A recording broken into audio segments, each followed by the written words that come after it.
back, Storytellers. It's Joshua D. Faulkner, and his favorite film Friday. And that's last Saturday, I turned 23. I figured we celebrate my birthday by doing a favorite film of every year I've been alive. Make sure to comment down below what your favorite film of every year you've been alive has been. And there's obviously still many films I have to watch that could replace some of these potential films that I currently have on this list. But this is as it is for now. And without further ado, let's begin with 1999. We have The Sixth Sense of Bruce Willis. Amazing film. Just Bruce Willis giving a great role and having one of the best twists you can see within a film today. Just the dead that he can hear dead people, and just the way they execute the premise. M. Night Shyamalan, as the director of this film, brings out such an incredible and creative film that starts with the intrigue from the very beginning and just grids off such a great twist at the end. In 2000, we have Requiem for a Dream, some high type of film that's wacky all the way through, just the trippy scenes that's just amazingly executed and directed all the way through, just having such odd colors but just central direction that makes you feel trapped within the film and the story. And the story is quite simple, but the directing itself amps it up that much more. 2001, we have Fellowship of the Ring, Lord of the Rings. The first execution of this trilogy is absolutely incredible, introducing all these characters, starting this adventure becomes so much intriguing, getting to know the characters right off the bat and attaching yourself to them right away. In 2002, we have Punch Drunk Love, an untraditional sort of romance that I absolutely love, with Adam Sandler giving one of his best performances all the way through, and just the pudding cup scene. I can never forget just the way they add comedy within this more dramatic film. Just Adam Sandler being a character that tries to find his love of his life, but then ends up in trouble through different things and the shenanigans that comes through that. 2003, we have Lord of the Rings, Return of the King. Absolutely amazing conclusion that's even better than the first and second. Just absolutely amazing, with all these characters we know and love coming to the end, coming to this conclusion. Still works well even on its own terms. Just all the fight scenes, while the CGI may be a little outdated, it is still feeling ahead of its time. Just the way they create this true fantasy epic through all the fights and all the moments that you absolutely love. Coming in at number 2004, we have Prisoners of Basketman, Harry Potter, the third movie that integrates time travel in such a unique and creative way that doesn't necessarily need it, and it's not even inspired in the rest of the films, but it becomes that much better because of how they're still sticking to the grounds of the Harry Potter franchise and then integrating that as a subplot near the end of the film that means so much and has so much consequences in the end that absolutely works. 2005, we have V for Mandela, an absolutely amazing crime drama, just with this sort of cult type of classic, this cult forming together, and the romance that's untraditionally intertwined within this comic book movie is really great. Natalie Portman and the other performances are just really excellent all the way through, and you just remember the 5th of November just because of the way they integrate all the ideas together in this one film. In 2006, we have Saw 3, amazing film that's untraditional for a pick of just this 2006 film that's absolutely incredible. And just the wacky performances and editing that's absolutely insane, that is sort of just crazy, the storytelling, and you're getting more behind the game master, behind Jigsaw that's running through these games. You're seeing him and you're integrating all these different stories together into one that pays off at the end so strongly. And I absolutely love the visuals, all those different colors, all the different stories, and it's very brutal, but it is very good. 2007, we have Harry Potter Order of Phoenix, a film that I, of course, absolutely love. The sort of going on the climax of the Harry Potter franchise as a whole. Harry Potter finally going and growing up and creating Dumbledore's army as he's kicked out of the castle, and having Umbridge, a villain you love to hate, is just so well written all the way through, and something that I cannot forget. In 2008, we have The Dark Knight, film by Christopher Nolan, that's absolutely well executed, well written all the way through. Just having Christian Bale and Heath Ledger as the Joker, amazing performances that may not be perfectly written, but all in all, just rememberable all the way with the performances, the story involved, and having that boat scene at the end where the prisoners and the town civilians have to choose one another, whether they're gonna kill the other or else something's not gonna happen. And all in all, just the tension between that, and also including Harvey Dent and Two-Face into the mix, makes for one intense film. 2009, we have Harry Potter and the Half-Blood Prince, another remarkable Harry Potter film that's just so well written, just continuing down that climax and involving action, getting to know more about Dumbledore within the mix and his relationship and his secrets with Harry Potter, just exploring more of the characters, more of the dynamics between the Death Eaters and all of the Dark Order and Voldemort as well, just finding the plan that's going and coming to an end as we're going through such a strong emotional tie with all of these characters, and discovering who the Half-Blood Prince is absolutely incredible and amazing twist. Just discovering the dynamics and secrets of all of Harry Potter. Coming in 2010, we have Inception, an incredible, remarkable Christopher Nolan film that's just mind-bending with all of the dream sequences and just the inception between dream within a dream within a dream, and just all the secrets that are within, and just an all-star cast just all throughout, creating great writing and great dynamics between each character. And the story itself is more memorable than some other stories can get into. Coming in 2011, we have Deathly Hallows Part 2.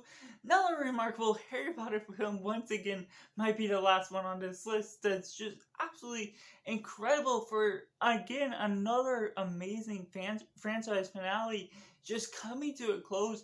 And even though it's a part 2 of this final book, it still stands really well on its own, finishing off this amazing and climatic event coming to a close. Harry Potter versus the Man Who Must Not Be Named. It's just absolutely remarkable. The visuals, the storytelling, and all together, it's more of an action-packed piece than the part 1 to this film. And all in all, just remarkable with all the battles, the epic climactic events that comes to a close. 2012, we have Dark Knight Rises. Yes, another hot take that I absolutely love. Just on its own, just the dynamics between Bane, Tom Hardy as Bane, and Christian Bale still going as Batman. I still just enjoy that dynamic, as well as including Catwoman into the mix. The storytelling is a bit wonky at sometimes, but just the rise of Bane and actually sort of being able to win for a while, and just getting the backstories to them, the inspiring backstories that also come with a few twists involved, and just the whole Gotham City rising up to go against Bane is just one of my favorite cinematic scenes in movie history in general. Coming in 2013, we have Prisoners, an absolutely incredible, remarkable mystery. Hugh Jackman, Jake Gyllenhaal giving the best of her performance, and Paul Dano, and just the twist involved with this mystery about these kidnappings of these two girls from this family, and then one of the fathers wanting to take matters into his own hands, thinking who he knows is the killer, as the detective Loki himself is trying to do his best for a project he has never failed in his life. Just the intensity of emotion is all in all makes this for such a remarkable film. 2014, we have Whiplash, an incredible music piece. Just this guy trying to do his best and then facing this antagonist of a music director that keeps pushing and pushing. Even as he's doing well, he's looking only for perfection, and it becomes so emotionally traumatizing for this guy that's trying to do his best, and he continues to practice just to satisfy this music director. And all in all, the music pieces are amazing, and the direction of just how it's shot by Damien Chazelle is absolutely incredible and remarkable. Coming in 2015, we have Kingman, The Secret Service, an absolutely incredible action-packed piece from Matthew Vaughn. So crazy and amazing, the introduction to this Kingsman universe. Just the way that set pieces and the action is drawn out, and the filmmaking itself is really what drives the film going forward. And just the locations and all the character dynamics as well makes this for one amazing film.